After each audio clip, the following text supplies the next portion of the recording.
بسم اللہ الرحمن الرحیم۔ آج برملا بولا جاتا ہے، گئی تھیں، پھر فقہی اصطلاحیں نکالنا شروع کرتے ہیں۔ سیدہ قرآن پہ بات کرنے گئی تھیں اور مد مقابل حدیث کی بات کر رہے تھے، لیکن سوال یہ ہے کہ بی بی گئی تو تھی، مقام کتنا بڑا۔ ہر انسان کسی نہ کسی چیز سے معاشرے میں پہچانا جاتا ہے۔ حضرت علی مشہور تھے بہادری سے،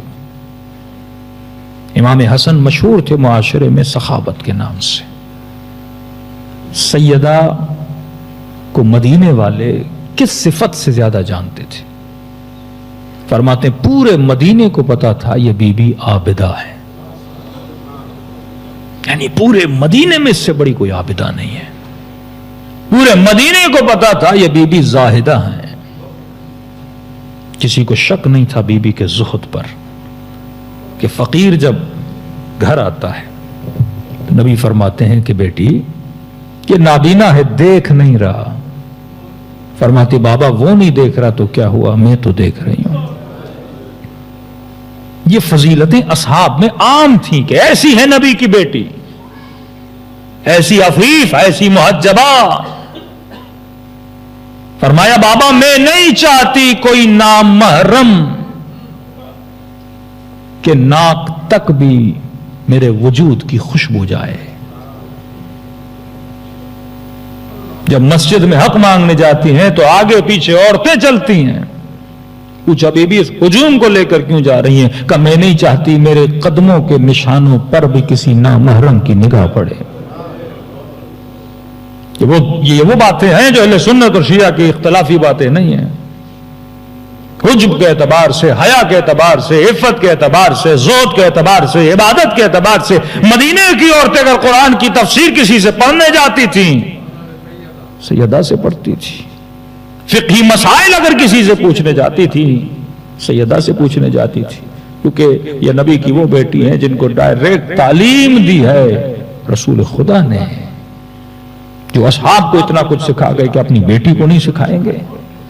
جو حکم کر کے گئے اطلب العلم من المہد الی اللحد، جس نے مہد سے لحد تک مصطفیٰ کی گود سے علم لیا ہو۔ اتنا بڑا مقام کہ جب وصیت کرتی ہیں تو پریشانی کے عالم میں فضا کہتے بی بی پریشان کیوں ہیں؟ فرمایا فضا عرب جب خواتین کے جنازے اٹھاتے ہیں تو چار پائیوں پہ اٹھاتے ہیں، میں نہیں چاہتی میرا جنازہ ایسے اٹھے۔ کبھی بھی کیوں؟ کہ جنازہ چارپائی کے اوپر ہوتا ہے، عورت کا بدن نظر آتا ہے، بی بی کفن میں لپیٹا ہوتا ہے، کہ پھر بھی بدن کا سائز تو پتا چلتا ہے نا، قد اور لمبائی کا پتا تو چلتا ہے نا۔ میں نہیں چاہتی کسی کو یہ بھی پتا چلے۔ اس وقت کہتی ہے بی بی حبش میں ہمارے عورتوں کو تابوت میں ڈالا جاتا ہے۔ فرماتی وصیت کرو علی کو کہ میرے لیے تابوت ابھی سے تیار کرنا شروع کر دے۔ اتنی محجبہ عفیفہ بی بی۔ فرماتے کسی نے سوچا بھی نہیں تھا کہ بی بی کے در پہ جائیں گے تو نبی کی بیٹی در پر آئیں گی۔ جب مسجد میں بھی گئی تو پہلے خود کلام نہیں کیا، پہلے کنیز کو کہا تھا کہ بات کرو۔ جب باتیں نہ مانی گئیں، گواہیاں قبول نہ کی گئیں، بات استدلال کی آئی تو حجت کو تمام کرنے کے لیے خود بولی ہے۔ میں نے کہا نا حجت الہی، اگر علی بولتے تو کہتے علی مال کی خواہش میں بول رہے ہیں۔ آپ بولیں گے کہ علی پر بھی کسی کو شک تھا، جا کر ابن تیمیہ کی کتاب پڑھیے، کہتے علی کے گھر میں اس لیے گئے تھے کیونکہ علی بیت المال کو واپس نہیں دے رہا تھا۔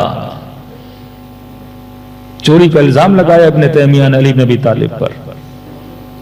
وقت کے حاکم پر واجب ہے اگر کوئی بھی بیت المال کو رکھتا ہے اسے بیت المال واپس لیا جائے، علی بیت المال دے نہیں رہا تھا۔ یہ تیمیہ کے جملے ہیں، اور جو تیمیہ کی اس بات کو مانتے اللہ اس کو تیمیہ کے ساتھ ہی مشہور کرے۔ اگر مولا بولتے تو فوراً الزام لگتا ہے نا۔ آج کا مسلمان جو واقعہ پڑھ کے نہیں مانتا اور آج کی تاریخ میں یہ آتا کہ علی نے استدلال دیا تھا، لوگ کہتے خدا نخواستہ کہ علی حب مال کی خاطر بول رہے تھے، علی نے کلام نہیں کیا، خود نبی کی بیٹی بولی ہے۔ قرآن سے استدلال کیا، بی بی کا پورا مناظرہ موجود ہے۔ کہتے ہیں جب نبی کی مسجد میں اصحاب رسول نے نبی کی بیٹی کی آواز کو سنا تو مجمع زار و قطار رونے لگا۔ کہا آج ایسے لگ رہا ہے جیسے مصطفیٰ کلام کر رہا ہے۔ کسی کے وہم و گمان میں بھی نہیں تھا کہ ہم در پہ جائیں گے اور نبی کی بیٹی آئے گی، جبکہ سب کو پتا تھا کہ گھر میں زبیر موجود ہے، عمار موجود ہے، سلمان موجود ہے، ابو ذر موجود ہے، علی بن ابی طالب موجود ہے، پانچ مرد گھر میں بیٹھے ہیں، عورت کیسے آئے گی؟ یہ تو پلاننگ میں تھا ہی نہیں۔ وہ تو کہتے جب دروازے پہ دستک دی تو اندر سے سیدہ کی آواز آئی کہ مجھے پہچانو میں کون ہوں۔ سننے والوں نے سمجھا شاید گھر کی کنیز ہے، اور جب تعارف کروایا کہ میں تیرے نبی کی بیٹی فاطمہ بات کر رہی ہوں، کہتے ہیں آدھا مجمع جو ان کے ساتھ گیا تھا وہ چھوڑ کے چلا گیا۔ کہ بات علی کی تھی تو ہم آئے تھے، لیکن ہم اس بی بی کی فضیلت کو جانتے ہیں۔ نبی نے کہا تھا جس سے یہ غضبناک ہوں اس سے میں غضبناک ہوں۔ وہ تو میں عبارت الامام والسیاسہ کی کل پڑھوں گا، کتاب کی عبارت ہے، اس میں ہمارا ایک بھی لفظ نہ اضافہ ہے نہ کم ہے۔ تو کہا مجھے نہیں جانتے؟ ایک شقی نے کہا جانتا ہوں۔ کہا تجھے نہیں پتا اس گھر میں حسن و حسین رہتے ہیں، چھوٹے چھوٹے بچے رہتے ہیں؟ کہا رہتے ہیں تو کیا؟ کہا میں دروازہ نہیں کھولوں گی جب تک میں ہوں، علی کو لے جانے نہیں دوں گی۔ اب بہت ہوا تو کہا ہم دروازہ توڑ دیں گے۔ کہا میں دروازے کے پیچھے ہوں، کہا آگ لگا دیں گے۔ سیدہ فرماتی ہیں میں کبھی بھی علی کے دامن کو نہ چھوڑتی۔ اگر یہ نہ ہوتا، کسی نے پوچھا مولا سے مولا اس نے ایسا کیا کیا تھا کہ سیدہ کو علی کے دامن کو چھوڑنا پڑا؟ امام نے کہا چھوڑا نہیں تھا، اس نے اتنا غلاف شمشیر سے بازو پہ مارا تھا۔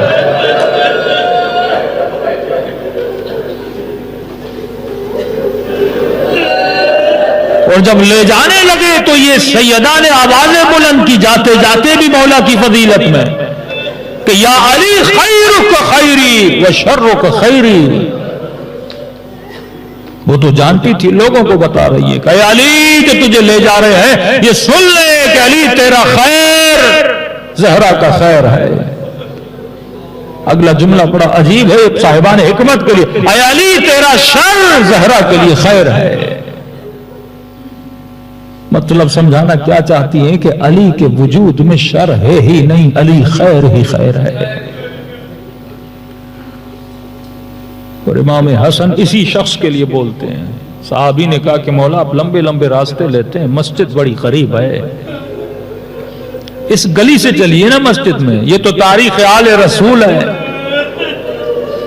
یہ کتابیں کسی شیعوں نے نہیں لکھی، اہل بیت رسول کی تاریخ تو پڑھو، کتنے بچے تھے، کہاں کہاں شہید ہوئے، کس کس نے شہید کیے، انہوں نے کیا جذبات کا اظہار کیا اپنی والدہ محترمہ کے لیے۔ امام فرماتے نہیں اس راستے سے میں کبھی نہیں گیا۔ مولا نزدیک ہے چلیے، کہ نہیں اس گلی میں اس کا گھر ہے جس نے اماں کو مارا تھا۔ جب جب اس کے چہرے کو دیکھتا ہوں اماں کا زخمی بازو مجھے یاد آ جاتا ہے۔ تبھی میرے چھٹے امام فرماتے ہم ہر مصیبت برداشت کرتے ہیں پر دادی زہرا کی مصیبت ہم سے برداشت نہیں۔ تبھی امام رضا فرماتے ہیں شیعو چھوٹی چھوٹی باتوں کے لیے ہمیں ٹوٹی ہوئی پسلیوں کا واسطہ نہ دیا گیا، منع کیا گیا ہے، ہر چھوٹی حاجت کے لیے اتنا بڑا واسطہ نہ دیا گیا۔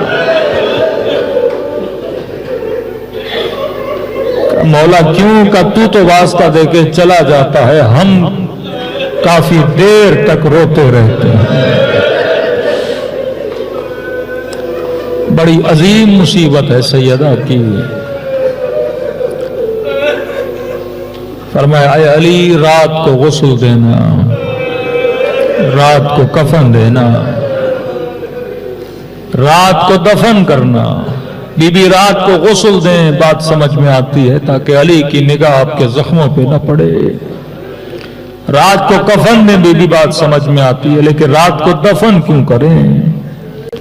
فرمایا علی میں نہیں چاہتی میرے جنازے میں وہ آئے جنہوں نے اتنے گھنٹے مجھے دربار میں کھڑا رکھا،